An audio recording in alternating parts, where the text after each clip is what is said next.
Vamos então ao quadro Você Pergunta e o pastor Natanael Rinaldi responde, consultando a Bíblia.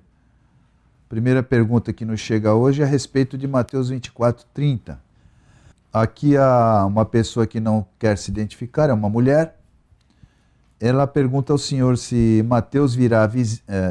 Jesus virá visível ou invisível buscar os seus. Mateus capítulo 24, versículo 30.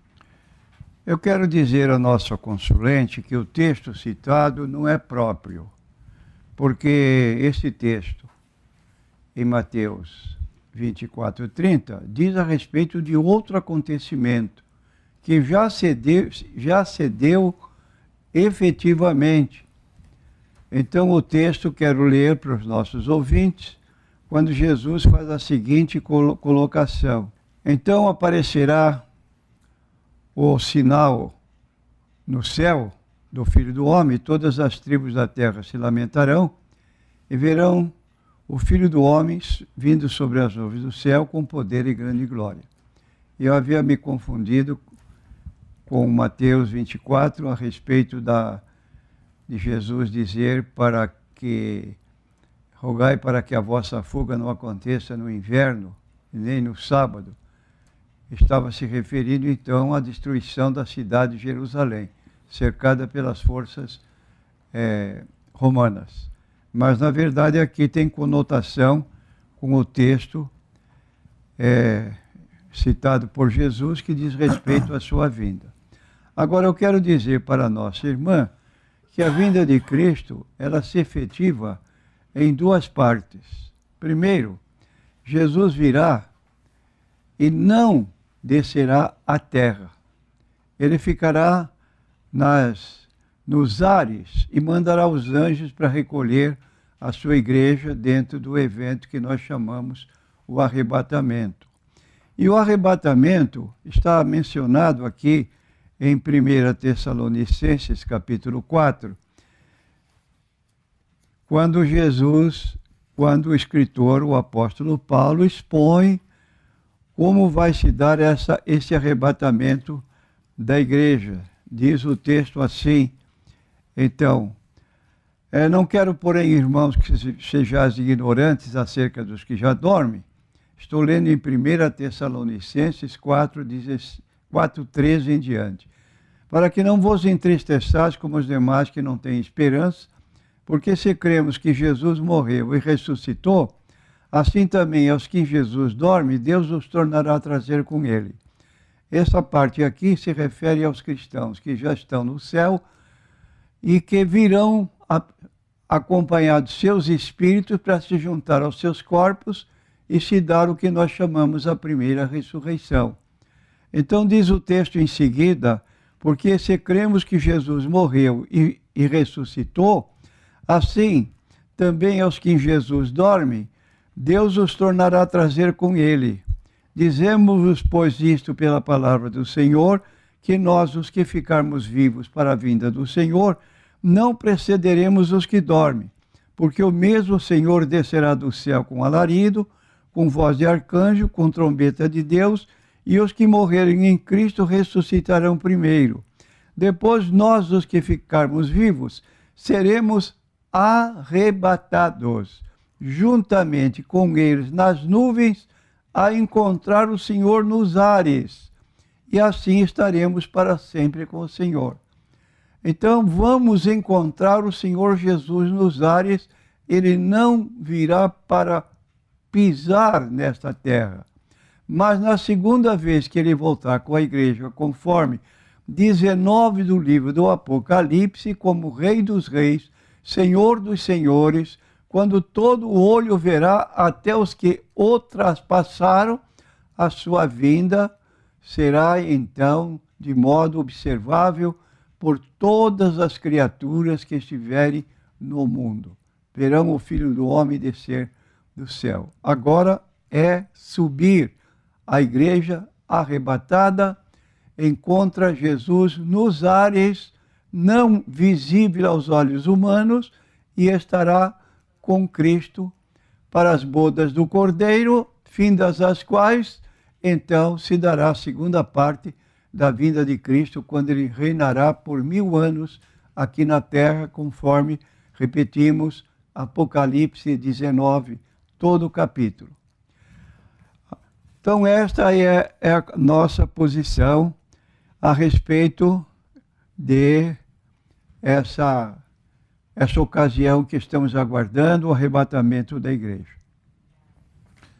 Ainda a respeito aqui da irmã Ana Cristina, à medida que o senhor estava comentando que ela não foi à praia com o marido para ouvir o programa, eu me lembrei dos meus tempos de criança, que eu também não ia à praia para ouvir o programa do Hélio Ribeiro, na Bandeirantes, que depois até o comediante Chico Anísio veio imitar ele, dizendo que ele era o Alberto Roberto. Então eu não ia à praia para ficar ouvindo esse programa.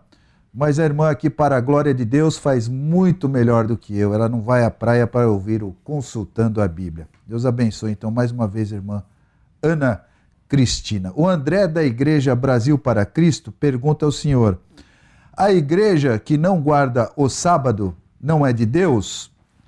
E a Brasil para Cristo é uma boa igreja, pastor Natanael Rinaldi? Eu quero responder às duas perguntas do nosso irmão. Nenhuma pessoa que efetivamente guarde o sábado, porque o que nós temos visto aqui são pessoas que alegam guardar o sábado, porém é uma fantasia. Chegam para nós e perguntam: você guarda o sábado? O crente responde: não. Ah, então você não pode ser salvo, porque a lei de Deus precisa ser respeitada. A lei de Deus não são apenas 10 mandamentos. Quem admite que a lei de Deus seja 10 mandamentos está errado na sua forma de apontar a Bíblia Sagrada. E quero dizer que, nesse caso, os adventistas estão errados, porque eles dividem a lei de Deus em duas partes, dizendo que uma parte é a lei moral e a outra parte é a lei cerimonial. O que é lei moral para o adventista? Apenas 10 mandamentos. E o restante? O restante da lei é lei cerimonial e abolida. Ora, isso é uma falta de conhecimento bíblico. Por quê? Porque a lei de Deus, a lei de Moisés, são títulos de uma mesma lei, que está no Pentateuco, os 5 primeiros livros da Bíblia: Gênesis, Êxodo, Levítico, Números, Deuteronômio. Nesses 5 livros, temos 613 mandamentos. 613 mandamentos. Quem pega uma parte de 10 e diz que guarda, ele não está guardando realmente a lei, ele está guardando uma parte da lei. E quem quebra uma parte da lei quebrou toda, como diz Tiago. Logo, essas pessoas que fazem essa colocação estão fora da Bíblia, porque não é verdade que fora dos 10 mandamentos, todo o restante são leis cerimoniais abolidas. Por exemplo, em Mateus capítulo 22, versículos 35 em diante, nós encontramos Jesus sendo arguido pelos fariseus, perguntando: Senhor, qual é um grande mandamento na lei? Jesus respondeu: amarás o Senhor teu Deus de todo o teu coração, de toda a tua alma, de todo o teu entendimento. Onde está esse mandamento? Dentro do Decálogo ou fora do Decálogo? Está no capítulo 6 do livro de Deuteronômio, onde está lá o chamado está lá o Shema dos judeus: amarás o Senhor teu Deus de todo o teu coração, de toda a tua alma, de todo o teu entendimento. Aí o fariseu, que ouviu a resposta de Jesus, fez a segunda pergunta. E o segundo mandamento em importância: amarás o teu próximo como a ti mesmo. Está dentro dos 10 mandamentos? Não. Está dentro da lei de Moisés, Levítico 19, 18. Logo, Jesus classificou a lei de modo bem diferente do que faz esse grupo religioso que chega a esse extremo, não dele, quero dizer, quando se faz essa pergunta, quem não guarda o sábado não é de Deus? Essa pergunta não é formulada exatamente dentro da Bíblia. Essa pergunta é formulada pela senhora profetisa Ellen Good White, que chega ao espanto de declarar que quem não guarda o sábado não tem a vida eterna. Ora, a vida eterna não é dada para quem guarda o sábado, a vida eterna é dada para quem crê em Jesus, que o aceita como Salvador e Senhor. Quem ouve a minha palavra, crê naquele que me enviou, tem a vida eterna. Repetindo, tem a vida eterna, não entrará em condenação, mas passou da morte para a vida. Aí está. Então nós temos que observar que o apóstolo Paulo, quando escreveu a sua carta aos Gálatas, ele estava muito triste, decepcionado, porque havia entrado um grupo de cristãos judeus que estavam ensinando aos cristãos da cidade ou da região da Galácia, ou Gálatas, porque se eles não guardassem a lei de Moisés, eles não poderiam salvar-se. E Paulo ficou muito chateado com essa situação e disse mesmo, ainda que um anjo do céu desça e pregue outro evangelho, além do que já tendes recebido, seja anátema, que significa amaldiçoado. E disse aos cristãos daquela região da Galácia, no capítulo 3 de Gálatas, insensatos Gálatas, quem vos fascinou para que deixardes a graça de Deus para crer na lei? Por quê? Porque de acordo com Gálatas 3:20, uma pessoa só era justificada pela lei quando guardasse todos os 613 mandamentos. Maldito todo aquele que não permanecer em todas as coisas que estão escritas no livro da lei para fazê-las, não no decálogo. Maldito todo aquele que não permanecer em todas as coisas que estão escritas no livro da lei para fazê-las. No livro da lei nós temos 613 mandamentos. Agora, ninguém cumpriu a lei e Jesus veio para cumpri-la. Cumpriu integralmente e disse na sua hora mortal, está consumado. Isto é, a lei foi cumprida e hoje nós, crentes em Jesus, somos justificados pela fé porque aceitamos que Cristo fez a obra no nosso lugar, pagou o nosso débito para com Deus mediante a sua morte na cruz, nos resgatando do poder das trevas. Então somos salvos pela graça, pelo favor de Deus.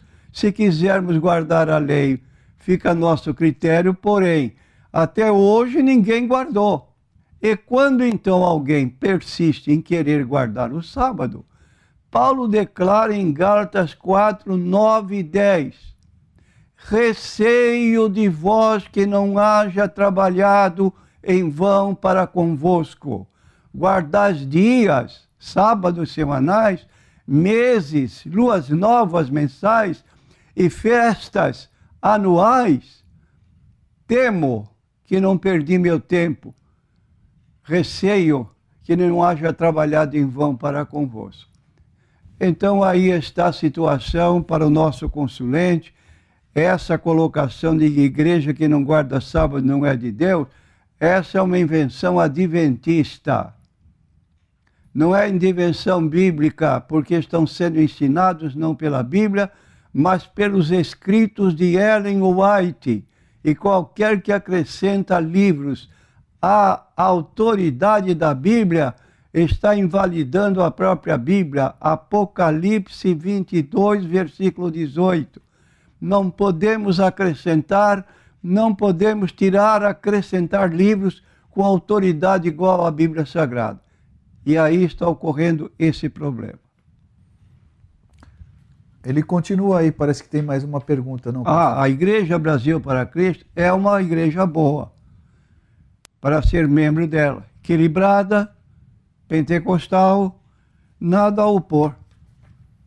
Muito bem. tem pessoas que parece que querem dar uma mãozinha para a Bíblia, né, pastor?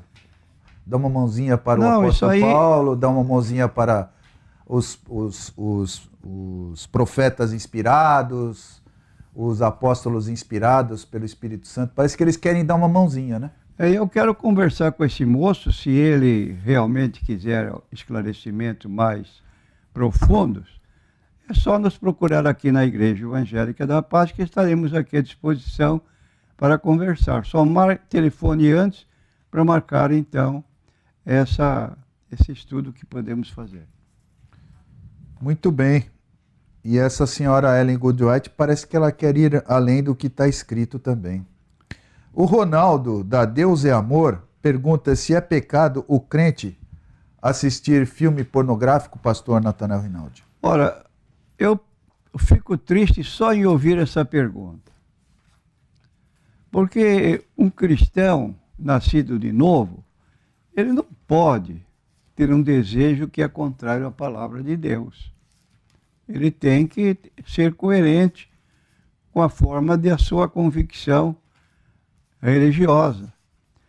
Então diz aqui o escritor no Salmo 101, versículo 3, não porei coisa má diante dos meus olhos.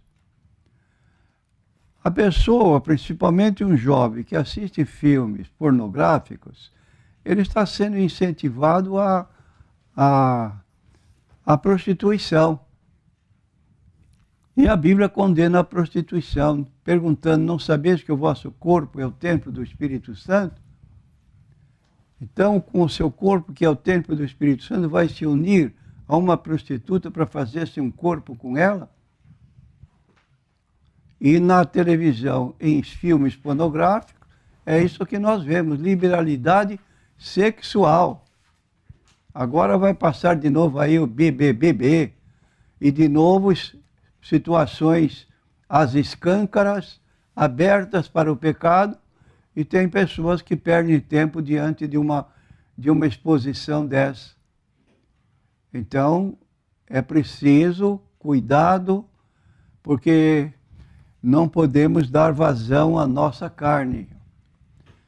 São, como diz o apóstolo Paulo em Gálatas capítulo 5, que nós devemos produzir os frutos do Espírito, e os que andam segundo a carne não podem agradar a Deus.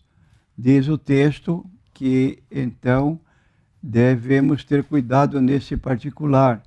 Diz assim, capítulo 5 do livro de Gálatas, versículo 16 em diante. Digo, porém, andai em espírito e não cumprireis a concupiscência da carne, porque a carne cobiça contra o espírito, e o espírito contra a carne, e estes opõem-se um ao outro, para que não façais o que quereis. Mas se sois guiados pelo espírito, não estáis debaixo da lei. E no versículo 19, então, ele começa a expor que são obras da carne. As obras da carne são manifestas, quais são adultério, prostituição, impureza, lascívia, idolatria, feitiçarias, inimizades, porfias, emulações, iras, pelejas, dissensões, heresias, e vai por aí adiante. E vai dizer então por fim, e os que praticam tais coisas não herdarão o reino de Deus. Agora, somos tentados? Sim, somos tentados. Mas diz aqui o versículo 22, o fruto do Espírito é amor, gozo, paz, longanimidade, benignidade, bondade, fé, mansidão e temperança. Temperança é equilíbrio. É a pessoa comedida, que ela tem forças de Deus para resistir ao mal. Então, é preciso que o Ronaldo, não sei a sua idade, mas se você for um jovem, mais uma razão para você ter cuidado para não contaminar, para não manchar a sua vida espiritual. E quanto ao batismo no Espírito Santo, ou estar cheio do Espírito? Implica em cair, rodar, bater na parede, aquele teatro todo que nós vemos em algumas igrejas evangélicas em nome de estar cheio do Espírito, pastor Natanael? Pessoas que agem assim são pessoas que não leem a Bíblia. Mormente o capítulo 14 de 1 aos Coríntios. O último versículo desse capítulo é uma demonstração do apóstolo Paulo, que ele chega a dizer o seguinte: faça-se tudo decentemente e com ordem. Ora, fazer com ordem, dentro dessa descrição que aqui está escrita, cheio do Espírito Santo, implica em cair, rodar, bater na parede. Tenha paciência. Isso é manifestação estranha ao Espírito Santo. Então o apóstolo Paulo recomenda para os que creem para não procederem desta maneira. E ele diz no versículo 37, se alguém cuida ser profeta ou espiritual, vamos admitir que este grupo aqui que pergunta seja um grupo que seja qualificado nessa posição espiritual. Reconheça que as coisas que eu vos escrevo são mandamentos do Senhor. Então o apóstolo Paulo está reclamando a autoridade ministerial da parte de Deus para escrever o que ele escreveu. E a conclusão, como já dissemos, tudo decentemente e com ordem. Ele chega ao ponto de dizer, se duas pessoas estiverem falando línguas ao mesmo tempo, está errado. Uma pare de falar para a outra falar. E se não tiver intérprete, fale consigo mesma, sozinho, sem que ninguém ouça o que está dizendo. Então alguém não está lendo 1 Coríntios 14. Por favor, você tem obrigação e o pastor tem obrigação de orientar os crentes a buscar esse entendimento e de vez em quando fazer uma pregaçãozinha no culto de oração para que os irmãos sejam orientados e possam agir corretamente à luz da Bíblia Sagrada.